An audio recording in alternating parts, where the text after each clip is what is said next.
Large sélection de canapés cuir au tissu, disponible immédiatement. Offre valable dans la limite des quantités disponibles. Liste des magasins ouverts ce dimanche sur cuircenter.com.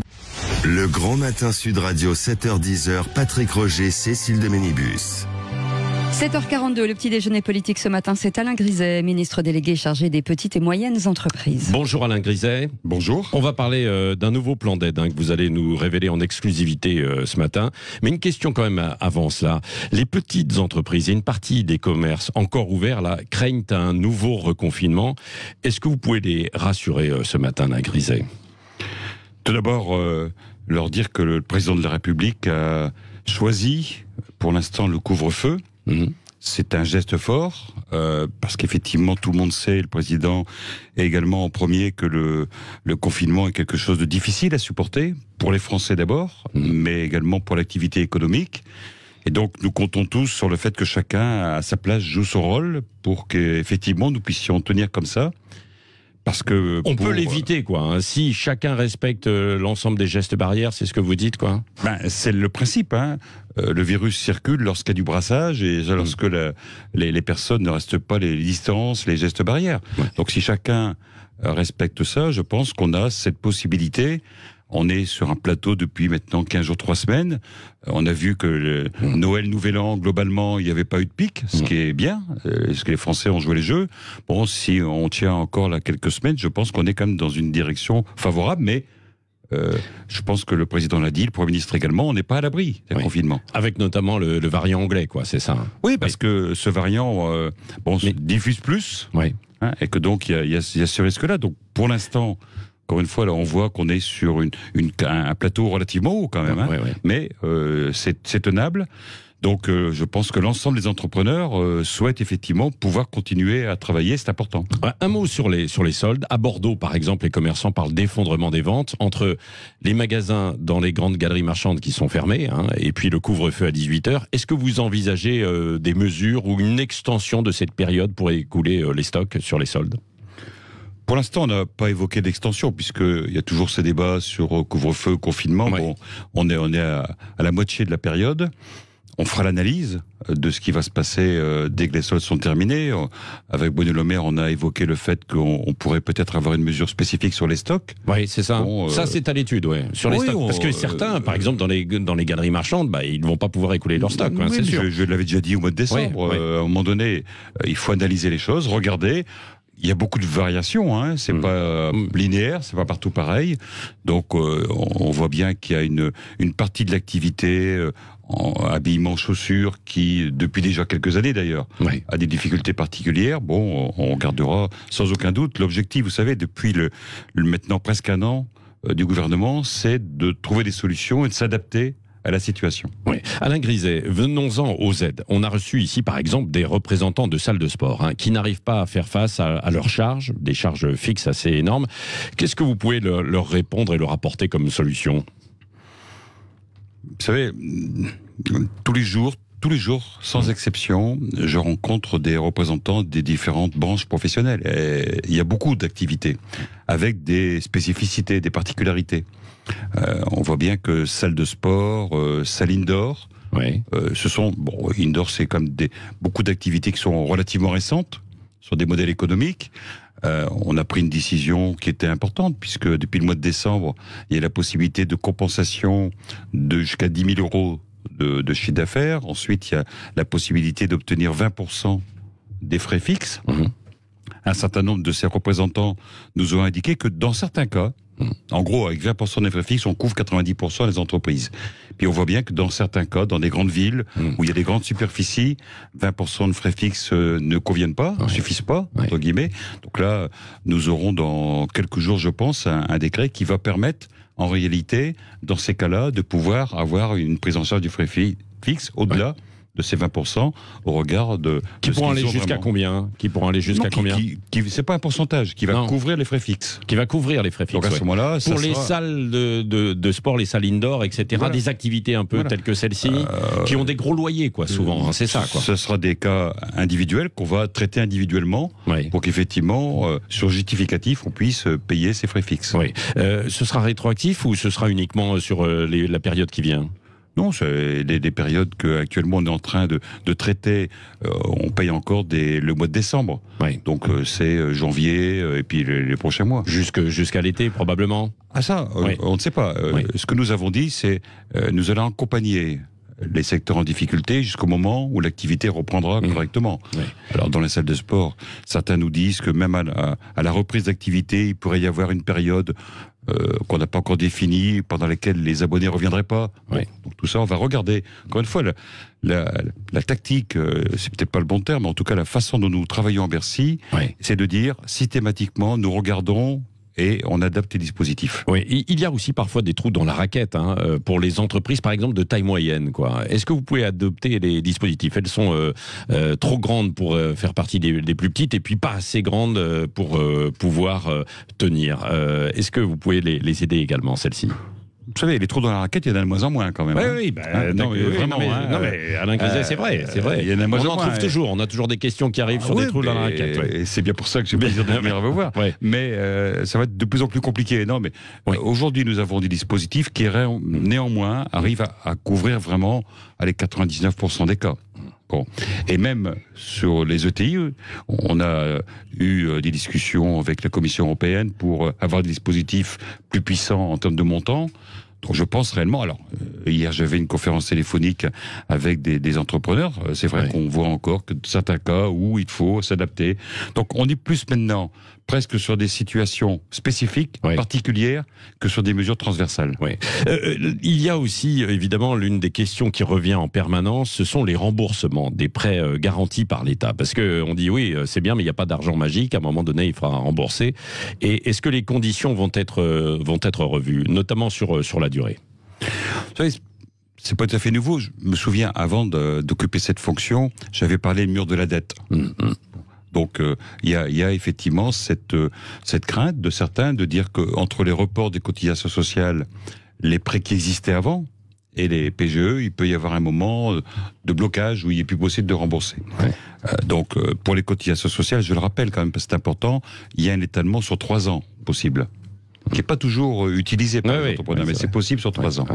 Ensuite, on a obtenu le fait qu'il y ait un report d'une 2e année pendant lesquelles les entreprises peuvent différer le remboursement des prêts. Et sur la particularité des PGE, c'est qu'ensuite, lorsqu'on reporte de 2 ans, la période de 6 ans, qui est la règle européenne, fait qu'on rembourse 25% du chiffre d'affaires en 4 ans. Et beaucoup nous disent que ça sera très compliqué. Très compliqué, compte tenu du Donc, avec Bruno Le Maire, nous avons dit que nous allons, avec l'Europe, négocier de façon à pouvoir permettre un allongement de cette partie de remboursement. Qui pourrait arriver à combien alors? Parce que là, si on fait le compte, et si je résume ce que vous avez dit, donc 4 ans, on est passé à 6 ans, là, et 6 ans, on pourrait aller au-delà, jusqu'à 8 ans? Non, on était à 6 ans au total. On reste toujours à 6 ans, sauf qu'on a dit il y a 2 ans de différé. Donc ça veut dire que la période de remboursement n'est que de 4 ans. Donc on va négocier. Je ne peux pas vous dire d'avance puisque la négociation n'a pas abouti. Mais sans aucun doute, moi, à titre personnel, je pense que si ces 2 années de différé étaient reportées, ça permettrait d'avoir un peu plus clair pour les professionnels. Oui, Alain Griset, alors il y a les vacances qui arrivent, là. Il y a le secteur du tourisme qui va encore être très affecté, comme il l'est déjà depuis quasiment 1 an. Il y a beaucoup de petits boulots, comme les saisonniers, les guides, les serveurs, etc. Ces gens-là, est-ce qu'ils sont toujours dans le radar pour les aides? Un peu comme des chauffeurs VTC qui sont rassemblés ces derniers jours et qui disent oui, on a le droit au fonds de solidarité, mais il y a des dysfonctionnements. Qu'est-ce que vous pouvez leur répondre?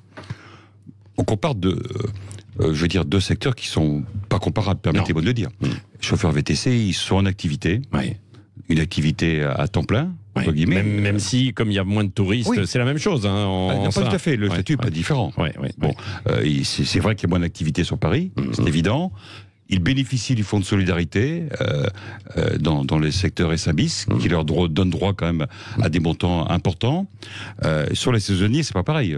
C'est des personnes qui ont des contrats des durées très courtes. Oui, c'est vrai. Donc là, Elisabeth Borne a travaillé dessus déjà depuis plusieurs semaines. Et ce que nous conseillons aujourd'hui, c'est aux professionnels de les embaucher, de façon à leur permettre d'avoir des droits suffisants pour ensuite avoir le droit au chômage. Donc ils sont bien identifiés, il y a des dispositifs pour les accompagner. Et là aussi, si je puis dire, il y a des trous dans la raquette, c'est-à-dire qu'il y en a qui ne sont pas embauchés et donc qui ne vont pas pouvoir bénéficier, puisque certains ont manifesté dans les Alpes il y a quelques jours, quoi. Effectivement, celui qui n'a pas d'embauche, c'est bien pour ça que le gouvernement a appelé les employeurs à les embaucher, alors que Mais peut-être... vous ne pouvez pas obliger les employeurs à les embaucher? Vous savez, c'est un autre pays qui oblige. C'est pas, on est en France. Les employeurs ont cette liberté, mais le fait que le gouvernement leur dit aux employeurs, faites ce geste-là, parce qu'au bout du compte, les employeurs ont quand même intérêt, parce que ces saisonniers-là, ils en auront besoin un jour, de toute façon. Donc l'objectif, c'est de garder des compétences. C'est d'ailleurs ce qu'on fait globalement pour tous les métiers. Garder des compétences, c'est l'activité partielle. Pour les saisonniers, embauchez-les pour qu'ils gardent des droits, pour qu'ensuite, dès qu'on va réouvrir, on va réouvrir. Ils puissent être présents pour travailler. Oui. Les restaurateurs qui continuent aussi, évidemment, d'être fermés. Est-ce que vous avez une porte de sortie pour eux, ou alors, évidemment, aujourd'hui, c'est beaucoup trop tôt, il n'y a pas d'horizon de réouverture? Je l'ai déjà dit à plusieurs reprises, nous n'avons pas de date. Personne est capable, y compris dans le milieu médical, de nous dire à quel moment tout ça sera terminé. On a réellement aujourd'hui un vrai espoir, puisque le vaccin est là. C'est une question de durée, mais on a le vaccin. Ça, c'est une question quand même de semaines, de mois, quoi. Donc c'est courant du printemps. Le président nous dit, à la fin de l'été, les Français sont vaccinés, ce qui veut dire quand même que là, on a une vraie visibilité. Pour ce qui concerne les restaurateurs, je pense que depuis maintenant 2 mois, on a des dispositifs qui correspondent à leurs demandes. Réellement. Et on les accompagne, je crois, vraiment très fortement. Je vais toujours rajouter, permettez juste une seconde, que je comprends toujours leur désir de travailler, et que je sais bien que les aides ne vont pas compenser ça. Mais néanmoins, les aides sont là. À quel niveau tourne notre économie aujourd'hui, globalement, Alain Griset? 90%. 90% de l'économie fonctionne. Quand on voit pourtant beaucoup de secteurs à l'arrêt, je parlais du tourisme, la France, c'est 85 millions de touristes. Habituellement, là, on est à 2 millions. Oui, donc, mais c'est 85% sur une période donnée. Donc, globalement, aujourd'hui, l'activité fonctionne à 90%. Par exemple, dans le bâtiment, ça fonctionne bien, même très bien. Mais c'est vrai que les 10% fonctionnent pas du tout. Donc, il y a vraiment un fossé très important. C'est pour ça que les aides sont vraiment ciblées sur ces secteurs-là, parce qu'il faut les soutenir. Pour le reste, l'activité fonctionne comme il faut. Donc avec ces 90%, vous espérez justement que le fameux plan de relance qui a été mis en place pourrait permettre quand même des points de croissance pour la France cette année, quoi. Il est déjà activé, il fonctionne le plan de relance. L'apprentissage, dans le bâtiment, d'où les primes rénov', la déduction d'impôts, enfin la réduction d'impôts, 10 milliards d'impôts de production, tout ça c'est actif, avec les appels à projets qui dans les territoires commencent à faire des effets, sont maintenant avec des entreprises qui bénéficient de ces appels à projets, donc le plan de relance est actif. Et il y a quand même quelque chose que je ne comprends pas bien, c'est que la majorité des dirigeants des TPE disent, à plus de 50%, ils disent quand même qu'ils craignent pour la pérennité, l'avenir de leur entreprise. Alors si ça fonctionne à 90%, pourquoi il y en a autant qui craignent pour la suite? Écoutez, les chefs d'entreprise ont le comportement des Français aujourd'hui, l'inquiétude sur l'avenir.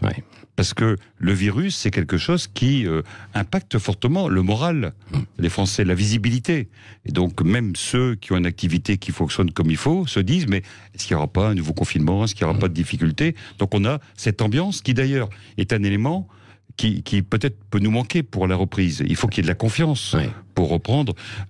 Rappelle quand même qu'il y a aujourd'hui plus de 100 milliards d'économies qui ont été faites par les Français qui en avaient les moyens, et que ces 100 milliards-là pourront s'y servir pour une bonne reprise. Pour une bonne reprise. Question avec Cécile de Ménibus, Alain Griset. Oui, vous évoquiez tout à l'heure les soldes, c'est un flop total. Entre les Black Friday, les soldes, finalement les ventes privées, est-ce qu'il n'y a pas un flou entre tout ça, et est-ce que surtout le dispositif n'est pas complètement dépassé? Vous avez raison, il y a un vrai sujet aujourd'hui, on parle des soldes, on fait des réunions pour fixer les dates, puis on voit bien qu'il y a les ventes privées avant, enfin il y a un tas de dispositifs. Donc Bruno Le Maire l'a dit, il est sans aucun doute nécessaire qu'on remette ça sur la table. Ça a déjà été fait à plusieurs reprises, mais les nouveaux dispositifs aujourd'hui, avec les ventes sur Internet, tout ça, voient que sûrement le dispositif des soldes aujourd'hui correspond plus à grand chose. D'ailleurs, lors d'une réunion que j'avais eue avec les représentants des consommateurs, ils nous l'avaient dit. Vous nous réunissez, mais nous, les soldes, aujourd'hui...